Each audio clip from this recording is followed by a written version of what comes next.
Hello friends, मैं हूं अजीज। आप देख रहे हैं मूवी स्टॉक चैनल, जिस पर आज मैं बात करने वाला हूं फिर से डेडपूल 3 फिल्म से रिलेटेड आई हुई कई सारी रूमर्स के बारे में, जिसमें कुछ एक्टर्स के नाम भी निकल कर आए हैं कि वो शायद से इस फिल्म का हिस्सा हो सकते हैं। इसके अलावा फिल्म से रिलेटेड प्लॉट्स की अलग अलग डिटेल भी निकल कर आई है, जो कितनी सच है कितनी नहीं, उसी का ब्रेकडाउन आपको इस वीडियो में मिलने वाला है। तो चलिए अब आपके टाइम को बिल्कुल भी ना वेस्ट करते हुए सीधे टॉपिक की बात करेंगे, जिनसे एक बात तो पता चल जाती है कि डेडपूल 3 फिल्म खुद ही के यूनिवर्स को इस तीसरी फिल्म से बिल्ड करने का बहुत ज्यादा दम रखती है। तो बढ़ते हैं उसी डिटेल में, लेकिन उससे पहले बनेगी हर बार की तरह मेरी छोटी सी रिक्वेस्ट, जो कि है इस चैनल को सब्सक्राइब, वीडियो को लाइक और शेयर करने की।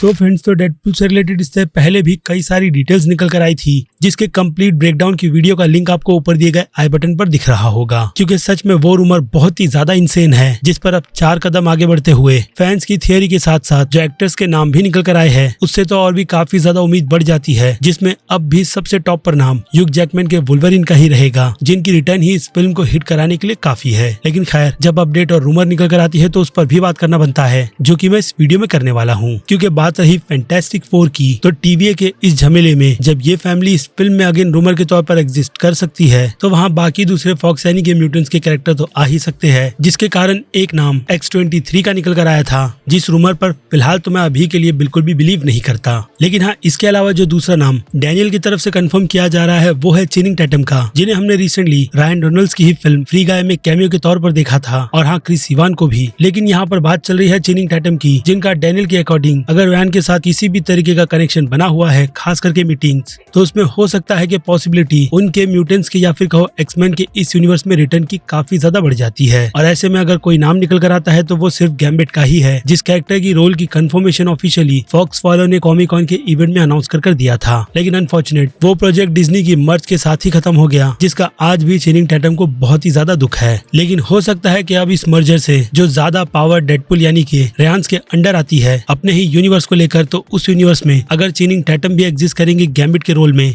तो चेनिंग टैटम को नहीं बल्कि फैंस को ही बहुत ज्यादा खुशी होगी, जो इस फिल्म में गैम्बिट और वुल्वरीन का फिर से एक साथ होना देख सकेंगे। क्योंकि आफ्टर ऑल ये फिल्म कई सारी ऑफिशियल कंफर्मेशन के अकॉर्डिंग रोड ट्रिप पर भी फोकस करती है, जिस एडवेंचर में मुसाफिर आते जाते रहते हैं। ऐसे में जैसे कि मैंने कहा, अगर ये कैमियो रहेगा तो भी चलेगा। बाकी अगर केविन फैगी की कंफर्मेशन होगी कि वो चेनिंग टैटम का MCU के यूनिवर्स में गैम्बिट के ही रोल में देखना चाहते हैं, तो भी उससे किसी भी तकलीफ नहीं होगी। क्योंकि मेरी नजर में वो टाइलर जैसे एक्टर के बाद इस रोल को करने के लिए बिल्कुल परफेक्ट एक्टर माने जाएंगे। लेकिन आप अपनी उम्मीदों को बढ़ाकर बिल्कुल भी मत रखना, क्योंकि डैनियल ने यहाँ पर कंफर्मेशन इस बात को भी लेकर दी है कि हो सकता है कि चेनिंग टैटम इस फिल्म में गैम्बिट का रोल ना प्ले करे, लेकिन वो इस फिल्म में होंगे, इसकी रूमर बहुत ज्यादा स्ट्रॉन्ग है। जिसके बाद बात करें डैनियल के साथ साथ बाकी और दूसरे भी कई सारे सोर्सेज की तरफ से की गई उनकी कंफर्मेशन के बारे में, हाँ, इसी फिल्म से रिलेटेड तो कहा यह भी जा रहा है कि इस फिल्म की मेन विलन, जो कि आप समझ भी गए होंगे कि असल में फीमेल कोई लीड होगी, जिस कैरेक्टर से रिलेटेड अब तक किसी भी तरीके की कंफर्मेशन नहीं दी गई है। यानी ऐसे में निकल कर आती है फैंस की थियरी, जो कि रायन रेनॉल्ड्स के उसी डेडपूल 2 वीडियो के अनाउंसमेंट से निकल कर आई है, जहाँ पर एक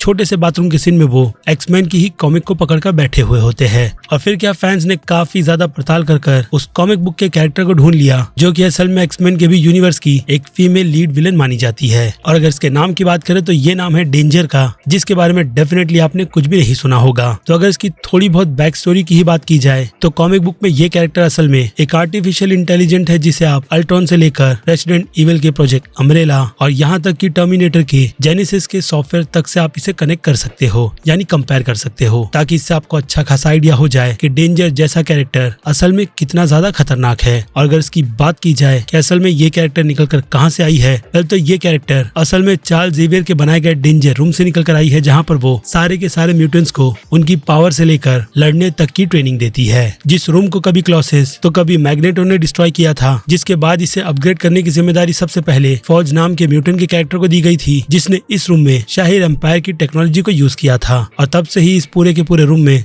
किसी कैरेक्टर की होने की प्रेजेंट चार्ल्स जेवियर को फील होती थी कि मानो जैसे वो रूम उनसे बात कर रहा है। और फिर कुछ साल बाद जब इसे फिर से अपग्रेड किया गया, तो उस वक्त तक प्रोफेसर के दिमाग से ये बात निकल चुकी थी कि असल में इस रूम में कोई रहता है। और फिर क्या बीस्ट ने ये जिम्मेदारी संभाली थी, जिस जिम्मेदारी में अनफॉर्चुनेट ये कैरेक्टर जिंदा हो गई, जिसने अपने बॉडी पार्ट्स को आई थिंक ओमेगा सेंट्री लेवल्स के किसी न किसी तरीके के मेटल से बनाया था, और बाकी की एडवांस टेक्नोलॉजी ने इस कैरेक्टर को एक फीमेल बॉडी का शेप दे दिया था, जिसके बाद से ये एक्समैन के सर का दर्द बन गई थी। लेकिन अगर देखा जाए तो इस तरीके की स्टोरी हमने ऑलरेडी एज ऑफ अल्ट्रॉन में सुन ली है, यानी कि देख ली है। इसलिए वैसी स्टोरी पर आगे बढ़ने का पैटर्न फिलहाल तो मुझे ठीक नहीं लगता। लेकिन जो भी हो, अगर इस कैरेक्टर को एमसीयू के यूनिवर्स में इंट्रोड्यूस करवाया जाएगा, वो भी काफी ज्यादा कंफर्मेशन के साथ के फिल्म की मेन विलेन फीमेल लीड ही होगी, ऐसे में चांसेस फिलहाल तो इसी कैरेक्टर के ज्यादा लगते हैं रूमर के तौर पर, आई मीन फैंस की थियरी के तौर पर। क्योंकि इसके अलावा फिल्म के प्लॉट में हमें टीवीए जैसा एंगल भी देखने मिलने वाला है, और उस यूनिवर्स में अगर ऐसी किसी टेक्नोलॉजी को भी इन्वेंट कर दिया जाए तो फिर व्हाट इफ का एपिसोड याद आता है, जिसकी क्रेजीनेस इस फिल्म में तो इंसेन लगेगी। और फिर बात करें इस फिल्म के एक और प्लॉट की पॉसिबिलिटी की, तो ये रूमर है वुल्वरीन के बच्चे को ढूंढने की, जो कि नहीं लोरा यानी कि X-23 नहीं बल्कि डेकन का कैरेक्टर है, जिस कैरेक्टर का टीज हमें साल 2013 की ही वुल्वरीन फिल्म में मिल चुका है, जहां उसकी रिलेशनशिप मारिको नाम के कैरेक्टर को दिखाकर डेवलप भी कर दी गई थी। लेकिन अनफॉर्चुनेट वो स्टोरी लाइन आज कहाँ है उसका किसे भी पता नहीं।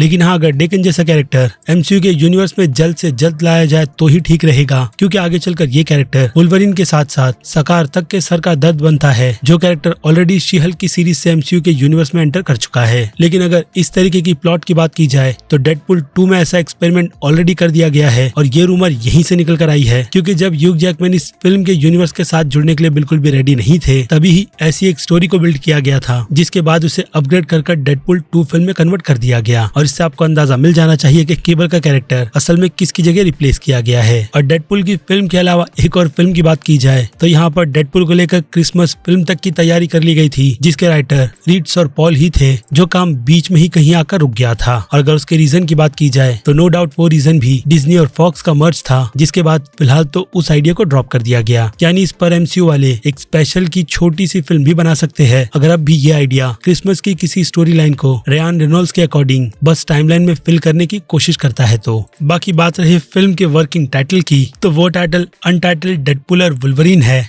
जिससे कहीं ना कहीं एक और बात कंफर्म हो जाती है कि फिल्म में डेडपुल के साथ साथ वुल्वरीन के भी कैरेक्टर को कितना बड़ा रोल मिलने वाला है। क्योंकि आफ्टर ऑल, जैसे कि मैंने कहा, ये फिल्म दो झगड़ालू दोस्त को एक रोड ट्रिप पर दिखाने वाली है, जिस बारे में अब बनेगी आपकी राय, जो आप मुझे कमेंट में लिखकर बता सकते हो कि इस फिल्म से रिलेटेड और कौन कौन सी चीजें आपका दिमाग खराब कर रही है, जिसे सुनने के बाद आप इस फिल्म के लिए और भी काफी ज्यादा एक्साइटेड हो भी या नहीं। क्योंकि अब वक्त है मेरी तरफ से इस वीडियो को यहीं पर खत्म करने का। बाकी मैं हूँ अजीज, कोशिश रहेगी जल्द ही मिलने की बाकी दूसरी किसी वीडियो में किसी और ही फिल्म या फिर किसी और सीरीज के टॉपिक पर बात करते हुए। तब तक के लिए आप मेरे चैनल के बाकी दूसरे वीडियोस को भी एंजॉय कीजिए। Till then bye.